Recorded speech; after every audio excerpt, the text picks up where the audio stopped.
அத்தை, எப்படி நம்ம பெர்ஃபார்மன்ஸ்? நிறுத்துடி. நீ ஒரு பொம்பளை தானே. அண்ணாமலைய பார்த்து எல்லாரும் கையெடுத்து கும்பிடுவாங்க. ஆனா நீ இத்தனை பேர் முன்னாடி அண்ணாமலைய அசிங்கப்படுத்த பாக்குற. சொத்து அடைய என்ன வேணா பண்ணுவியா நீ? வேண்டாம்க்கா, இவகிட்ட பேசி டைம் வேஸ்ட் பண்ண வேண்டாம். அதுக்காக அவ பேசுறது எல்லாம் கேட்டுட்டு சும்மா இருக்க சொல்றியா அண்ணாமலை? மாமா, ஏதோ கொலைக்குதேன்னு நாமளும் கொலைச்சா அதுக்கும் நமக்கும் வித்தியாசம் இல்லாம போயிடும். ஏற்கனவே நீ பண்ண டிராமா எனக்கு மட்டும் இல்ல, ஊருக்கே தெரியும். வெண்ணிலா ஸ்டேஜ்லயே உன் மூக்க உடைச்சிட்டா. இனி நீ என்ன அழுது நாடகம் போட்டாலும் அது செல்லுபடி ஆகாது. இந்த அண்ணாமலை குடும்பத்துக்குன்னு ஒரு மரியாதை இருக்கு. அதை யாராலையும் எவளாலையும் ஒண்ணும் பண்ண முடியாது.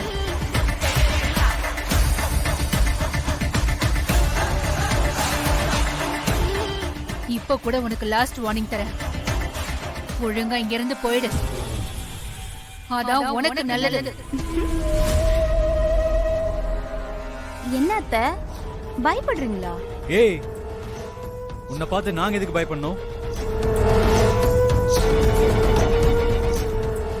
தைரியம் இருந்தா என்ன ஃபேஸ் பண்ணுங்க. சின்ன பொண்ணு தானே, ஈஸியா விரட்டிடலாம்னு நினைக்காதீங்க. ஒரு ரவுண்ட் மட்டும் தானே முடிஞ்சிருக்கு. ஜெயிக்கணும்னா அதுக்கு இன்னும் 2 லெவல் இருக்கு. எல்லார் முன்னாடியும் இவ தான் எங்க வீட்டு மூத்த மருமகன்னு சொல்ல வைக்கிறேன். அப்படி நான் சொல்ல வைப்பேன்.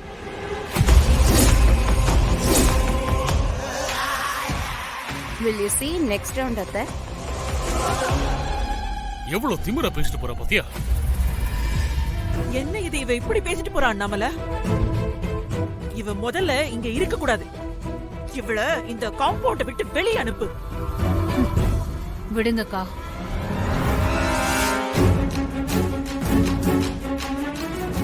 என்ன வருண், அண்ணாமலையே பூஜா விஷயத்துல இவ்வளவு பொறுமையா இருக்கா? இன்னும் இந்த பூஜாவால நாம எவ்வளவு அசிங்கப்பட போறோமோ தெரியல. கடவுளே.